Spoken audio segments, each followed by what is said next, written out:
lost at sea for 8 days. What she built to survive will shock you.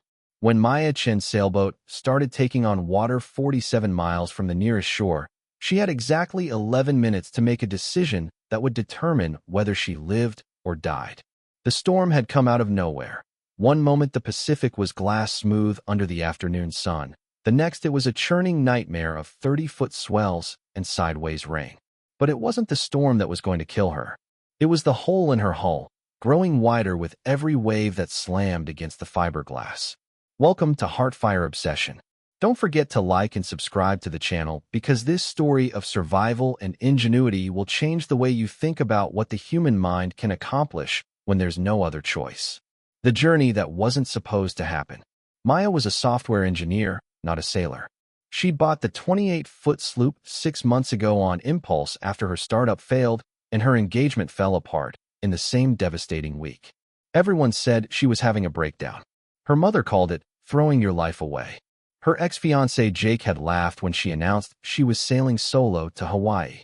You get seasick on ferries, Maya. You'll be back in 3 days. That was 11 days ago. She'd proven them all wrong, hadn't she? She'd learned navigation, weather patterns, sail trim. She'd studied for months, practiced in the bay, took courses. She was prepared, or so she thought. The first sign of trouble. The GPS had died yesterday. Then the radio. Maya told herself it was just bad luck, equipment failure. She had paper charts, a compass, the stars. She could navigate old school.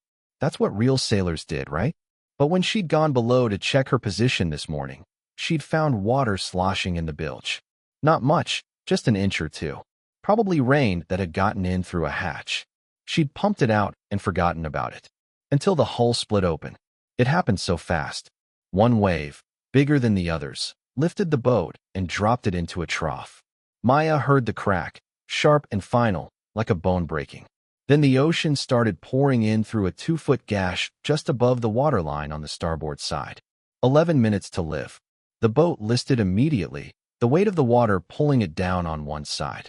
Maya's heart hammered as she stumbled below, her feet splashing in water that was already knee-deep and rising fast. The bilge pump kicked on automatically, but it was laughably inadequate, like trying to empty a swimming pool with a garden hose. She had to think. Think, Maya. You're smart. You solve problems for a living. But this wasn't code. This wasn't an algorithm. This was physics, and physics didn't care about her degree from MIT. The hole was too big to patch with anything she had on board, even if she could reach it. And she couldn't. Not with the boat listing like this. There was nothing that would hold against the pressure of the ocean trying to force its way in. The life raft. She had to get to the life raft. The choice that seemed impossible. Maya fought her way back up to the cockpit, the deck tilting at a crazy angle now. The emergency life raft was stored in a canister bolted to the stern. She yanked the release, and the canister popped open, the raft inflating with a hiss of CO2. It blossomed into a bright orange dome, tethered to the boat by a single line. But as she reached for it, Maya froze.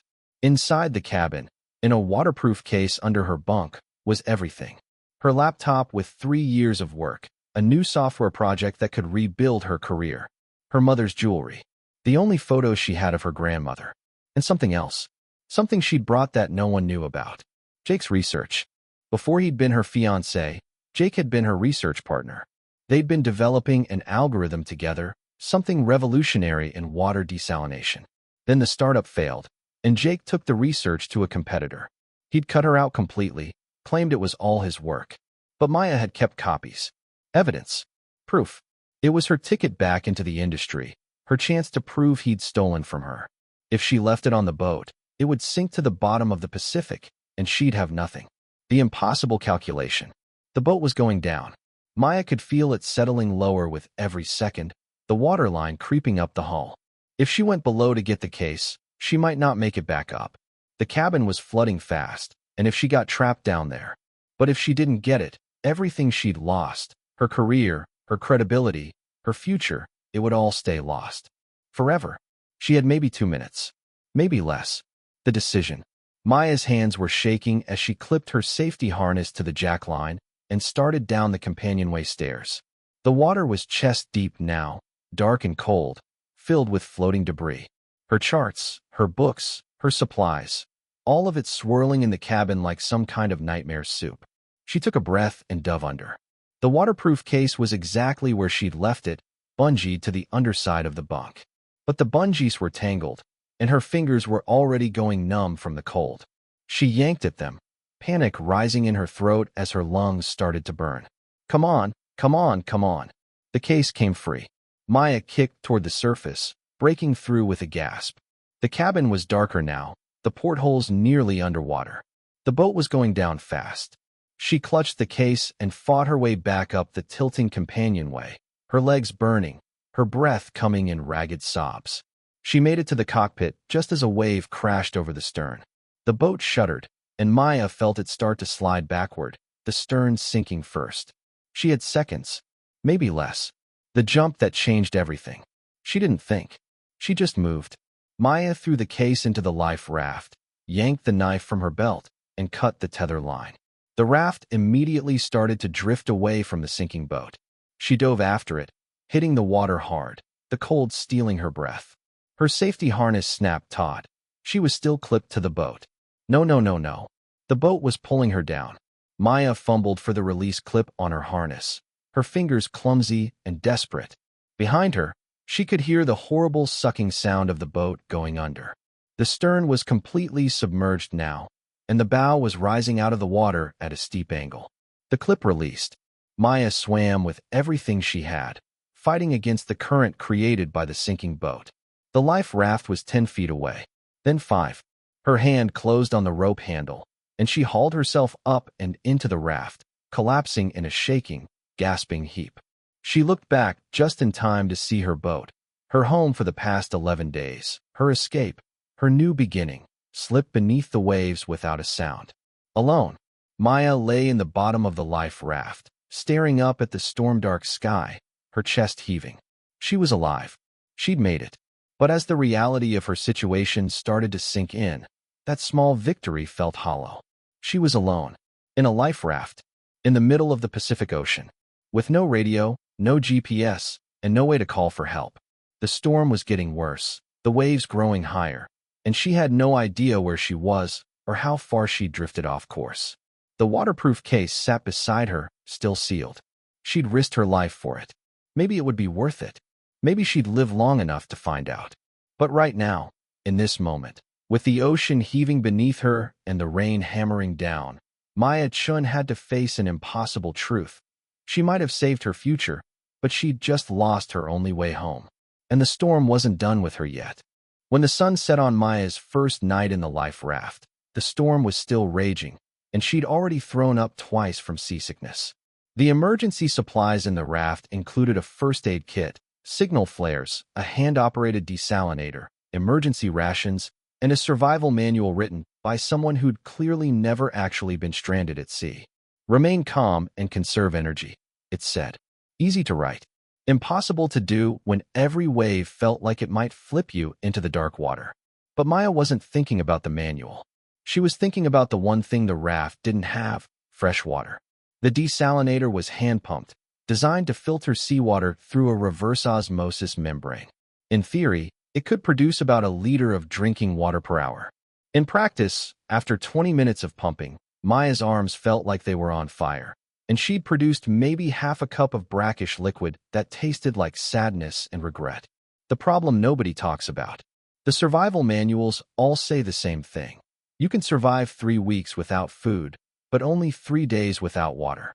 What they don't tell you is that in the middle of the ocean, surrounded by water you can't drink, those 3 days feel like 3 minutes. The sun beats down, the salt spray gets in your mouth, and your body starts dehydrating faster than you can possibly pump fresh water to replace it. By the second day, Maya's lips were cracked and bleeding. Her tongue felt thick in her mouth. Every movement took conscious effort. And the desalinator, that piece of equipment her life literally depended on, was getting harder to pump. The membrane was clogging. Of course it was. Because why would anything be simple? That's when she opened the waterproof case. The file that changed everything. Inside the case, her laptop, dead without power. Her mother's jewelry, sentimental but useless. The photos, water damaged despite the waterproof seal. And Jake's research files, printed on actual paper because Maya didn't trust digital copies after what he'd done. She'd meant to use these files to prove he'd stolen from her, to rebuild her career, to get justice. Instead, she was staring at equations for a water desalination process that used solar thermal energy and a membrane filtration system that was. Wait. Maya sat up so fast, she nearly capsized the raft. The research. Jake's research. Her research, really. It was all about improving desalination efficiency. They'd been designing a system for developing countries, something that could work without electricity, using only solar heat and gravity to force water through a special membrane at much higher efficiency than traditional reverse osmosis. She looked at the hand-pump desalinator, then at the research papers, then up at the sun, blazing down from a sky that had cleared overnight. Her background wasn't in sailing. It was in engineering, and she'd just realized she might be holding the blueprint for her own survival. Building the impossible. The life raft had a black rubber bottom that absorbed heat like crazy, a problem when you were trying to stay cool, but perfect if you wanted to heat something up. Maya spread out one of the emergency blankets, the shiny silver kind, to create a reflector, angling it to direct even more sunlight onto the raft's floor. Within an hour, the black rubber was hot enough to burn her hand. Next, she needed a container. The emergency ration pouches were made of a metallized plastic that could handle heat. She cut the top off one, creating a shallow tray, and filled it with seawater. She positioned it on the hottest part of the raft floor and covered it with clear plastic from the raft's repair kit, creating a seal. The principle was simple, solar still. The sun heats the seawater, it evaporates. The vapor condenses on the plastic cover because the air above it is cooler, and pure water droplets run down to collect at the lowest point. Every middle school science class teaches this. But Maya wasn't in middle school. She was in a life raft in the middle of the Pacific, and she needed more water than a simple solar still could produce. She needed the advanced membrane system from the research. That's when she looked at the hand desalinator again. Really looked at it. The modification nobody would believe. The desalinator's membrane was clogging because she was forcing water through it with mechanical pressure. But according to the research, if she could heat the water first, make it expand, reduce its viscosity, it would flow through the membrane with much less pressure. And if she could create a temperature differential across the membrane, the water would want to move through it naturally, pushed by thermodynamics instead of mechanical force. Maya worked through the night. She disassembled the desalinator carefully, trying not to lose any of the tiny parts in the bottom of the raft. She created a heating chamber using the emergency rations pouches, positioning it in the sun. She rebuilt the intake to draw from this preheated water instead of cold seawater. The modifications were crude, held together with first aid tape and prayer. But when she tested it the next morning, the water came through clean and clear, and she barely had to pump it all. In 3 hours, she produced more fresh water than she had in the previous 2 days combined. The cost of cleverness. Maya allowed herself a moment of triumph. She'd done it. She'd used her engineering knowledge, Jake's research, and pure desperation to create something that might actually keep her alive. For the first time since the boat went down, she felt a spark of hope. That's when she noticed the raft was losing air. Not fast, just a slow, steady deflation that made one of the support tubes sag slightly. She found the leak, a tiny puncture, probably from when she'd been cutting and modifying the desalinator. She patched it with the repair kit, but it was a reminder. Every solution created new problems. Every modification was a risk. She was improving her chances of survival, but she was also using up resources she couldn't replace. The repair kit was finite. The emergency rations wouldn't last forever, and she was still alone, still drifting, with no idea if she was moving toward shipping lanes or farther out into empty ocean. The signal nobody saw. On the 5th day, Maya spotted a ship. It was distant, just a smudge on the horizon, but it was definitely a ship. Her heart hammered as she grabbed the signal flares. She had 3. Only 3. The survival manual said to wait until a vessel was close enough to definitely see you. But what if this was her only chance? What if another ship didn't come by for days? Weeks? She made the decision. She fired a flare. It arced up into the clear sky, brilliant red against the blue, trailing smoke.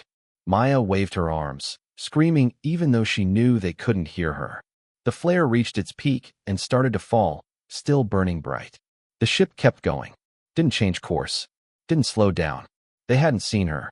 Maya sank down in the raft, clutching the remaining 2 flares. She'd wasted one. A third of her signaling capability gone. Because she'd panicked. Because she'd made an emotional decision instead of a calculated one. Stupid. So stupid. The discovery that changed the game. That night, lying in the dark, listening to the water lap against the raft, Maya couldn't sleep. She kept replaying the moment, seeing that ship disappear over the horizon. How many ships crossed this part of the ocean? How long between sightings? She didn't know. She'd never bothered to learn because she'd had GPS, radio, radar. She'd had technology. And now she had nothing. Except, she did have something, didn't she? Her laptop was dead, but her phone was in the waterproof case too. Also dead, obviously, with no way to charge it. Unless. Maya sat up. The solar still. The black rubber. The sun. She'd already proven she could generate heat. Could she generate electricity? It seemed impossible. But then again, 5 days ago, improving the desalinator had seemed impossible too. She spent the next day dismantling her phone's charging cable. Inside were thin copper wires. She also had the metallized plastic from the ration pouches. She'd learned in one of her engineering courses that certain metals, when heated and cooled in the right configuration, could generate a small electrical current. It was called the thermoelectric effect. Usually you needed specialized materials, but maybe, just maybe, if she could create a big enough temperature differential. It took her 3 tries. 3 precious hours of sunlight. But on the 3rd attempt, she managed to generate enough current to get her phone to show the charging symbol. It wasn't much. A trickle of power. But it was something. The message that might save her. With her phone charging, slowly, painfully slowly, Maya allowed herself to think about what she'd do with it. She had no signal out here, obviously. But if she could get it charged enough, maybe she could activate the GPS, get a location. Maybe she could draft an SOS message, ready to send the moment she got within range of a tower. Maybe. The phone buzzed. Maya's heart stopped. It buzzed again. A notification. A message that had been queued, waiting for power. She grabbed the phone with shaking hands. The battery was at 3%, but the screen glowed to life. The message was from Jake, sent 6 days ago. Maya, I know you're on the water. I know you have the files. We need to talk when you get back. There are things you don't know about the research. Things that could put you in danger. Please call me as soon as you can. Maya stared at the message, her mind racing. Things she didn't know? Danger? What was he talking about? She wanted to call him immediately, to demand answers. But her phone was at 3% and dropping fast, eating up power just displaying the message. And she had no signal anyway. The message had probably been delivered days ago, when she was still in range of a cell tower, and just now displayed because the phone finally had enough power to check. She needed to save the battery. Needed to be strategic. But Jake's message had changed everything. This wasn't just about survival anymore. There was something bigger happening, something she didn't understand. The choice that defined everything. Maya made a decision. She'd keep charging the phone, slowly and patiently.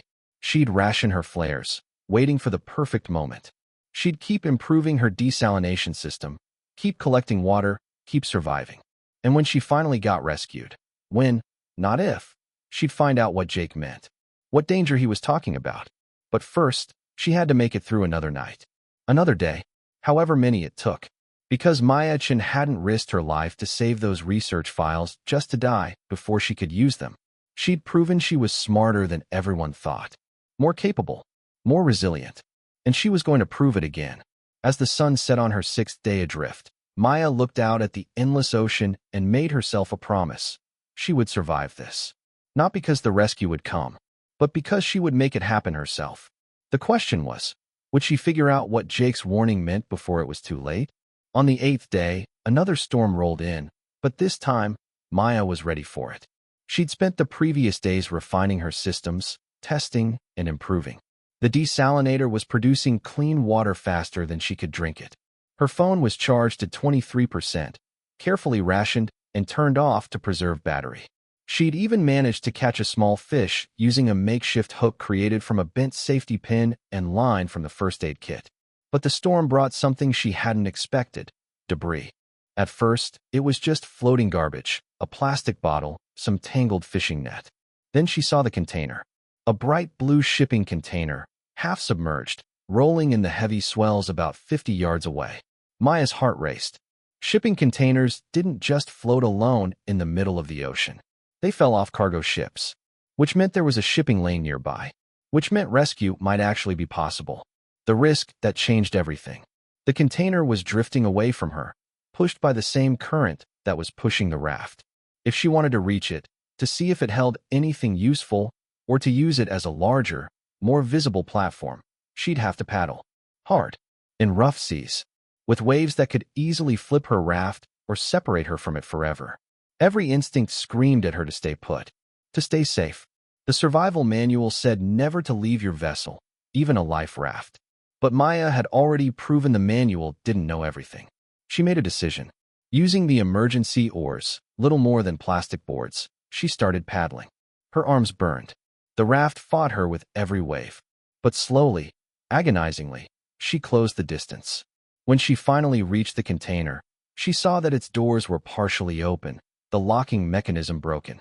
Inside, cardboard boxes, most water-damaged and falling apart. But also, and this made Maya laugh out loud with relief, emergency supplies.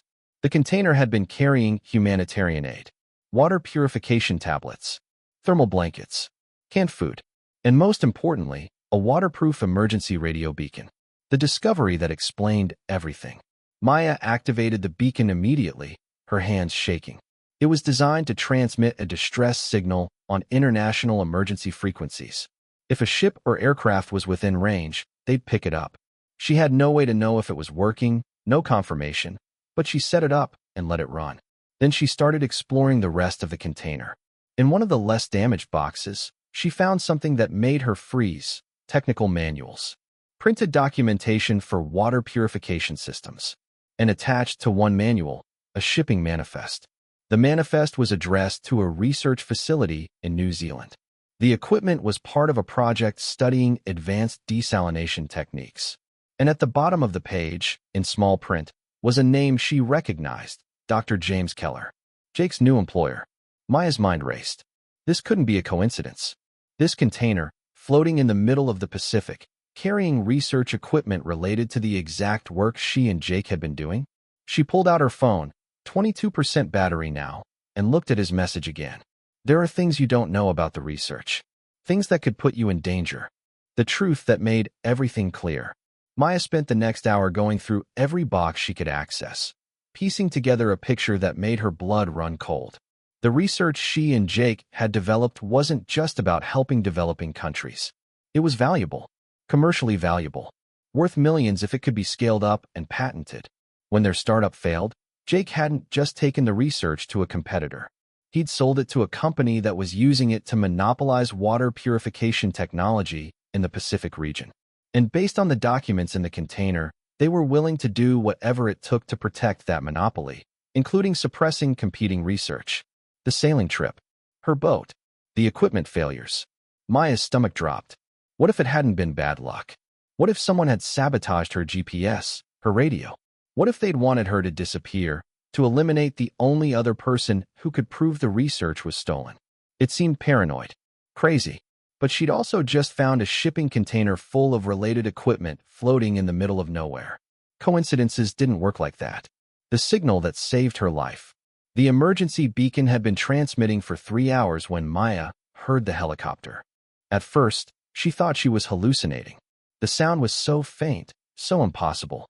But it grew louder, and then she saw it. A Coast Guard helicopter, sweeping low over the water, its spotlight cutting through the late afternoon haze. Maya grabbed her last 2 flares and fired them both, screaming and waving as the helicopter banked toward her. The relief was so intense she started crying, her whole body shaking. The helicopter crew pulled her up in a rescue harness, and Maya clutched the waterproof case like it was the most precious thing in the world. Because it was. It was proof. Evidence. Everything she needed to expose what had been done to her. The interrogation that confirmed her fears. On the helicopter, the rescue coordinator, a weathered Coast Guard officer named Patterson, asked her the standard questions. How long had she been adrift? What happened to her vessel? Was anyone else with her? But then he asked something that made Maya's instincts flare. Your emergency beacon wasn't transmitting. Your boat's APERB never activated. How did you end up so far off your filed course? Maya explained about the equipment failures, the storm, everything. Patterson's expression grew more serious with every detail. Ms. Chun, he said carefully, we need to investigate this.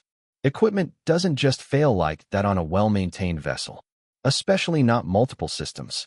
I know, Maya said. I think someone wanted me to disappear. Patterson exchanged glances with the crew. We'll need to talk to the authorities when we land. And you should probably contact a lawyer. The return that changed everything. The helicopter took her to Honolulu. Maya spent 2 days being debriefed by the Coast Guard, the FBI, and her own attorney. She showed them everything. Jake's message, the research files, the shipping manifest from the container. She explained her suspicions about the sabotage. At first, they were skeptical. But when they investigated her boat's last known position and cross-referenced it with shipping routes, they discovered something damning. The company Jake worked for had a cargo ship in the area the day before Maya's equipment failed. And that ship had taken an unusual detour, directly through the zone where Maya had been sailing. The FBI opened a formal investigation. They seized Jake's research files and began comparing them to Maya's originals. The evidence was clear. He'd stolen her work. And there was enough circumstantial evidence of the sabotage to warrant serious inquiry. The confrontation she'd earned. 2 weeks after her rescue, Maya met Jake in person.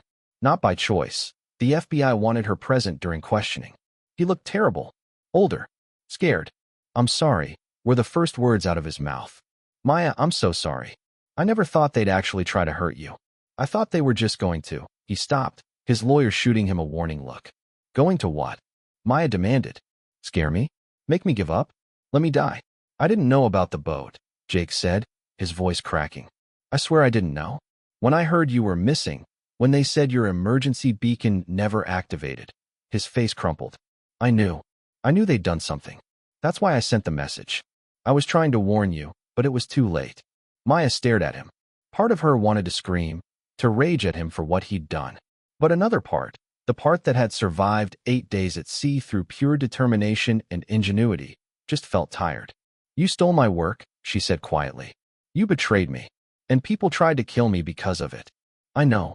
And I'll spend the rest of my life trying to make it right. The victory nobody expected. The legal battle took 6 months. But in the end, the evidence was overwhelming.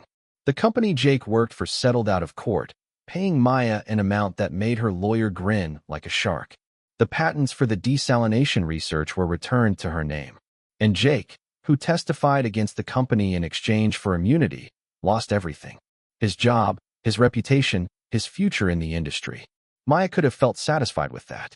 But she'd learned something important during those 8 days adrift. Survival wasn't about revenge.